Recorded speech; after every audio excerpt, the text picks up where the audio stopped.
Who's that?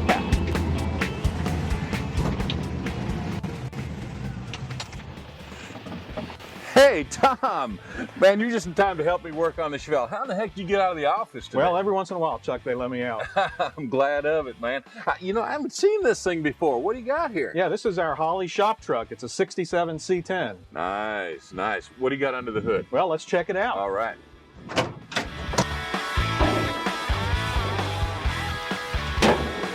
All right, looks like you stuck with the big block theme here. Well, look a little closer, Chuck. There's a surprise in there. Oh, yeah, look at this. That's an LS motor. It is. It's actually a hot cam LS3 GM crate motor. Cool. We wanted modern performance, but we also wanted to maintain the vintage vibe of the truck. I think you've done that very excellently. I like the orange paint to start with. The orange paint really makes it look, really is in keeping with the vintage vibe. Of course, those coil covers are a great product for us. They have the massive vintage big block look. Yep. We even put a Tonawanda sticker over here on the passenger side to complete the ruse. I bet there are a lot of people that are stupid just like me and go, yeah, big block. But you know what? I think under that air cleaner there's a throttle body under there, so there's probably a whole lot more here than meets the eye. That's right, there sure is. We used a Corvette air cleaner. Underneath is a Holley fuel injection system. Cool. It's the Holley self-learning fuel injection system. Runs great. This engine makes about 500 horsepower. It is a blast to drive. 500 horsepower on fuel injection with good fuel economy. But you know what? I was even looking at the headers. You know, we talked about big block. Even the header tubes are spaced out like a big block. They do. They're spaced evenly. They have that big block look to them. That's cool. Well, the only thing that remains yet to be decided is, does it run like a big block? It does. It runs like a scalded dog. Cool. You know what? I'm going to get hungry after a while here. Maybe we can take this thing to lunch. That sounds good. Let's do it. But in the meantime, though, I want to see the rest of this thing.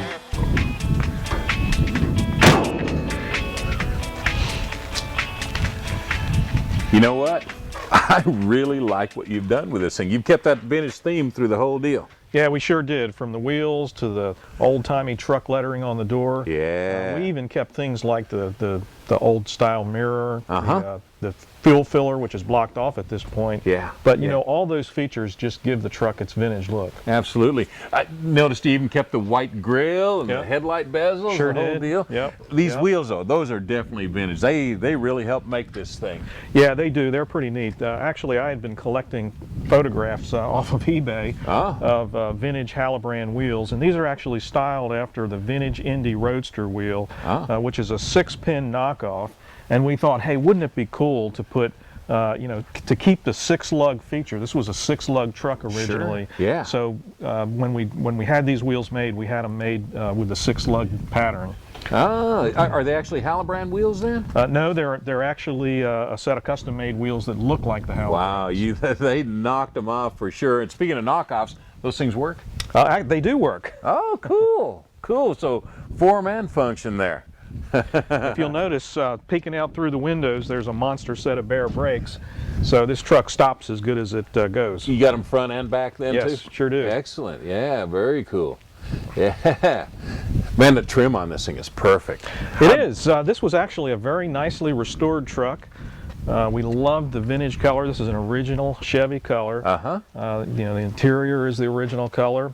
And we bought it. It was sitting a mile high up in the air, and we pulled the chassis out from under it, and you know, did a full modern suspension under it, or lowering job on the suspension with a Ford 9-inch. In the rear. Kept the truck arms, of course. Yeah. And then put the body back on. We wanted something we could drive quickly, and you know, buying a nicely restored truck allowed us to do that. Nice shop truck, and I understand what you mean about starting with a nice piece to begin with. If you do that, you're always going to end up with a nice piece. That's right. Yeah. I love the bed back here. Wow. Yeah, you don't haul anything back here, do you? Oh, a little bit. You know, when we took it on power tour, some duffel bags and whatnot, and you know, a soft bag of tools. Yeah. So I mean, it gets used. Nice wood. The wood is from Bedwood. It's actually very nice. The company's name is Bedwood. It's held up well, and just, you know, has a beautiful grain to it. Beautiful grain, beautiful chrome strips on it. Yeah. This has got me curious. That is the fuel filler. These trucks originally came with the gas tank in the cab, which obviously these days we understand probably isn't the safest way Not to a do good it. idea. So Not we a good idea. relocated it here to the rear, and that is the fuel filler. Yeah. So how's that thing work? Well, it's a little bit of a trick. You just put your thumb on it and turn it. It pops up. Okay. And then spin it off. Check that out. That is too cool. How big a tank you got underneath there? It's about a 20-gallon tank. There was plenty of room underneath for it. Plenty of room. Excellent. We raised the bed 2.5 inches, and what that did is gave us a little more suspension travel. We actually drove it a little bit with the bed in the original position. And we had to limit the suspension travel because of the pumpkin on the rear. But by raising it, it makes all the difference in the world. Did a really nice job of that. That's almost imperceptible, but now that you mention, I can see the sides are just a little bit shorter. Yep. Absolutely. Well, that's cool. And the suspension, you needed to do that to clear the pumpkin because you raised it so, you raised the suspension up in the truck, lowered the truck. Yep. Cool. Yeah, the choice was to put a big box in the middle of this beautiful bed or to raise the whole bed. And so I think raising the bed was a good approach. I think you guys made the right decision on that for sure. For sure. And you've had this on Power Tour already? We sure have. Cool. How'd it do? It did fantastic. We put 2,600 trouble-free miles. Literally went from the shop to out on the road. Did great. Broke it in on the road? Broke it in on the road. Yep. You're my kind of guy. Yeah, I'll say. Oh, well, that's terrific. And what kind of mileage did you get? It gets around 20 miles to the gallon. That's not bad. And the fact that we've got a 6-speed in it helps. Yeah.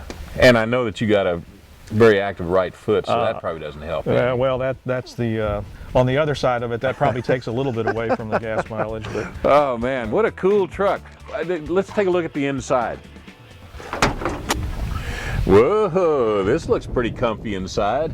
Yeah, it's pretty cool. We kept the kept the vintage vibe going with this interior.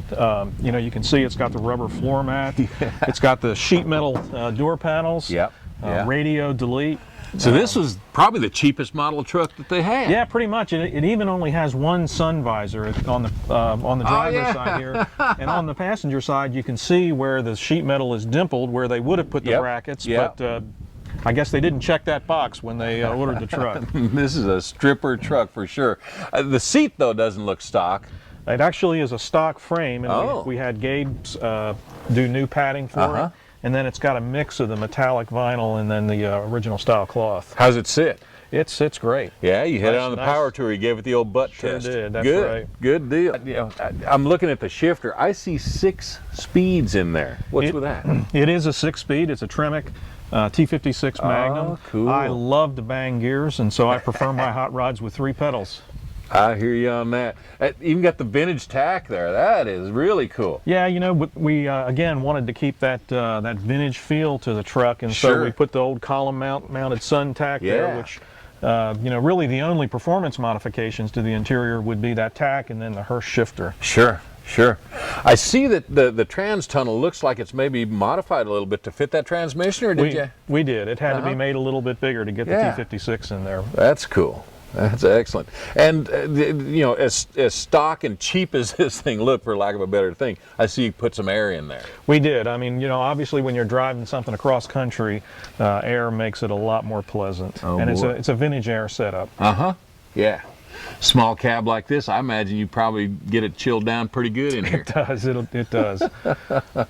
And just like the outside, man, you've kept that vintage theme through this whole deal. Man, I like what you guys have done here. It's been really fun. Excellent.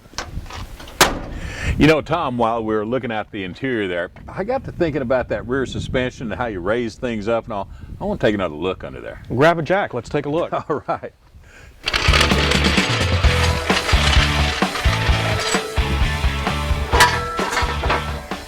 You guys have done a lot of work under here, Tom. Yeah, we have. Got a stout hand-hard bar. A beefy sway bar really helps with the handling. No doubt. And I see instead of the regular coil spring, you've got a coil-over setup on here. We did use coilovers so we could adjust the suspension up and down as we needed to. Yeah, and that's, I guess, why you needed to raise that bed. You know what? That bed looks as pretty underneath here as it does on top. Yeah, it actually does, doesn't it? Yeah, that's great. 4-wheel disc brakes back here. Yep. Big deal. The truck arms, man, I can't believe that those things are still being used. I guess you got good ride out of them? Yeah. They use them in NASCAR today, and they work great on this old truck. Unbelievable. And here's your custom tank. Yep. All right. Well, good deal. Can, Man, I almost want to crawl further up and take a look at all the other cool stuff you've got under here. yep, you can see the T56 transmission up there. I see that. Header's all tucked up nicely. Nice, nice. Yeah, what kind of mufflers are those?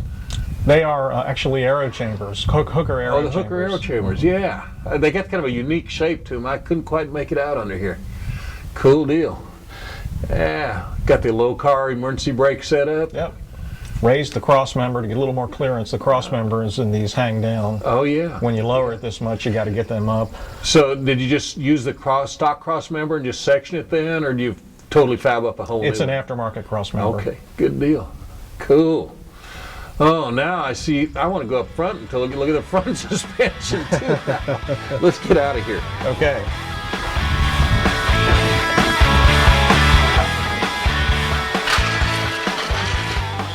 Wow, you've done a lot of work underneath the front of here too. I see you've Yeah, got sure the tubular have. control arms, Yep. the big bear brakes that we talked Yep, about big earlier, brakes.